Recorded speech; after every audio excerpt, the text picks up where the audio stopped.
తాకట్లో ఉన్న మీ బంగారాన్ని విడిపించి ఆ రోజు ఆన్లైన్ రేటుకి కొంటాం. Sharma gold company. నమస్కారం, వెల్కమ్ టు సుమన్ టీవీ. నేను గీతాంజలి. విశ్వావసు నామ సంవత్సరంలో ద్వాదశ రాశుల వారి జాతక ఫలితాలు ఏ విధంగా ఉన్నాయో తెలుసుకుందాం.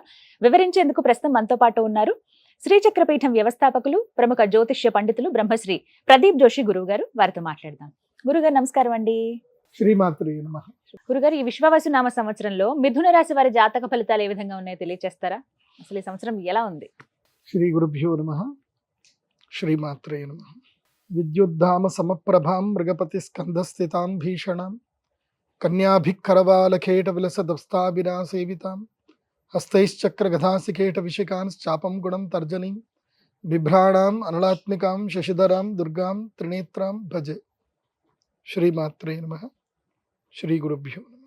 మేషాది ద్వాదశ రాశుల యొక్క ఫలితాలు మనం ఈ విశ్వావసు నవ సంవత్సరంలో తెలుసుకోబోతున్నాం. ముందుగా ప్రేక్షకులందరికీ, సనాతన ధర్మ బంధువులందరికీ, మీకు కూడా శ్రీ విశ్వావసు నామ సంవత్సర ఉగాది శుభాకాంక్షలు. ధన్యవాదాలండి. శ్రీ గురుభ్యో నమః. శ్రీమాత్రే నమః. మిథునం.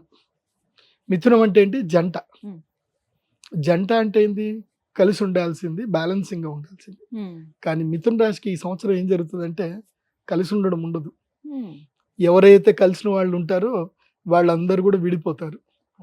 స్నేహితుల మధ్యన వైరం ఏర్పడుతుంది. నిజ రూపాలు కనిపిస్తాయి. నిజం చెప్పాలంటే మిథున రాశి వారికి నిజమైన స్నేహితుడు ఎవరు, నిజమైన దుర్మార్గుడు ఎవరు, తన జీవితానికి ఉపయోగపడే వ్యక్తి ఎవరు, తన జీవితాన్ని పాడు చేస్తున్న వ్యక్తి ఎవరు, ఈ రియలైజేషన్ మొత్తం తెలిసిపోతుంది. కానీ నిజం నిష్ఠూరమైంది, తట్టుకోలేం మనం. కష్టం అనిపిస్తుంది. నీ లైఫ్ పార్ట్నరే నిన్ను మోసం చేస్తుంది అని నీకు నీ కళ్ళతో చూసి కరెక్ట్ గా తెలిసినా దాన్ని తట్టుకోలేకపోతారు. జీవితం లైఫ్ పార్ట్నర్ కావచ్చు, లేదు బిజినెస్ పార్ట్నర్ కావచ్చు. ఇప్పుడు మన ఎంప్లాయీస్ అందరు పని చేస్తున్నా కరెక్ట్ గా ఉన్నారని మనం అనుకుంటాం. మనం ఇప్పుడు ప్రతి చోట ఒక చిన్న నమ్మకం పెట్టి అన్ని వదిలేస్తాం. ప్రతి చోట వెళ్ళి ఎగ్జామినేషన్ చేయమంటే కుదరదు. కానీ ఆ ఎంప్లాయీస్ కనుక మోసం చేస్తున్నారని తెలిస్తే, ఆ ఎంప్లాయీస్ తన ముందు ఎదిగారు, వాళ్ళ వల్ల తను ఎదిగాను అని చెప్పి వాళ్ళని ఏమనకుండా ఉండాలా అనేది తటస్థంగా ఉండిపోతారు. సో ఇలాంటి పరిస్థితి మిథున రాశి వారికి ఏర్పడుతుంది. మిథున రాశి వారికి ఆదాయము 14, సంపదలు బాగా ఉంటాయి, వ్యయము 2, ఖర్చులు తక్కువ ఉంటాయి.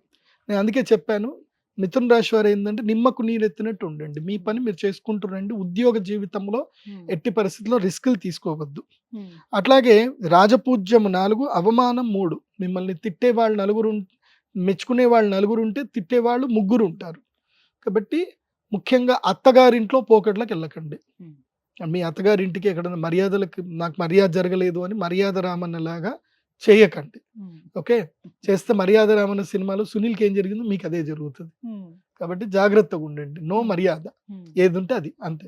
హ్యాపీగా ఉండండి. మిథున రాశి వారికి ఈ సంవత్సరంలో కేవలం 2 నెలలు మాత్రం అదృష్టయోగం ఉంది. 2 నెలలు మాత్రమే. అది ఏమిటి అంటే అక్టోబర్, నవంబర్. ఈ 2 నెలలు మాత్రం సంపదలు వస్తాయి, అనుకున్న పనులు నెరవేరుతాయి, బాగుంటుంది. పెళ్ళిళ్ళు ఏమైనా ఉంటే ఈ టైంలోనే జరుగుతాయి. నవంబర్లో మాత్రం పెళ్ళి, అక్టోబర్లో పెళ్లి చేసేసుకోండి. నేనేమంటానంటే మిథున రాశి వారు ఈ సంవత్సరం పెళ్లిళ్ళు చేసుకుంటే మంచిది. ఎందుకోసం అంటే మీకు ఒక సంవత్సరం పాటు బాగా లేదు కాబట్టి పెళ్లిళ్ళు చేసుకోండి. బాగాలేకపోతే పెళ్లి చేసుకోవడం ఏంటి అని అంటే ఆ టైంలోనే పెళ్లి చేసుకుంటే నీ భార్య జాతకంతో అయినా నీకు ఏదైనా కలిసి వస్తుంది. సో నేను లక్కున్న వాళ్ళకి పెళ్లి చేసుకోవద్దని చెప్తాను. ఎందుకోసం అంటే ఆ ఉన్న లక్క కాస్త పోతుంది. నువ్వు ఆమెకు అటెన్షన్ ఇచ్చే లోపల ఆవిడ అంటది, పెళ్ళయింది నాకేమో అటెన్షన్ ఇస్తలేవు, నువ్వు బిజినెస్ అని తిరుగుతున్నావు అని చెప్పి. అదే చూస్తే అరవింద సమేత సినిమా డైలాగ్ ఉంటుంది, ప్రపంచము నా దగ్గర అంటే మా భుజాల మీద తలబెట్టేసి ప్రపంచాన్ని చూస్తారని చెప్పేసి అంటే అదే డైలాగ్ వినిపిస్తుంది. ఇంకేం చేయలేరు జీవితంలో. కాబట్టి నేను చెప్పేది ఏంటంటే మిథున రాశి వాళ్ళు పెళ్లి చేసుకోండి. నేను 6 రాశులు చెప్తా. ఈ 6 రాశుల వాళ్ళు పెళ్లి చేసుకోకండి. ఈ సంవత్సరం పెళ్లి చేసుకొని రిలేషన్షిప్ లో పోవాల్సిన వాళ్ళు ఎవరు అంటే మిథున రాశి, కర్కాటక రాశి, కన్యా రాశి, వృశ్చిక రాశి, మకర, కుంభ, ఈ రాశి వాళ్ళందరూ పెళ్లిళ్ళు చేసుకోండి. మీనరాశి, మేషరాశి, ధనుసు రాశి వాళ్ళు ఏంటంటే పెళ్ళిళ్ళు చేసుకోకండి, పెళ్ళిళ్ళకి పోవకండి. అసలు పెళ్ళి, రిలేషన్షిప్, మ్యారేజ్ ఇది ఏవి వద్దు.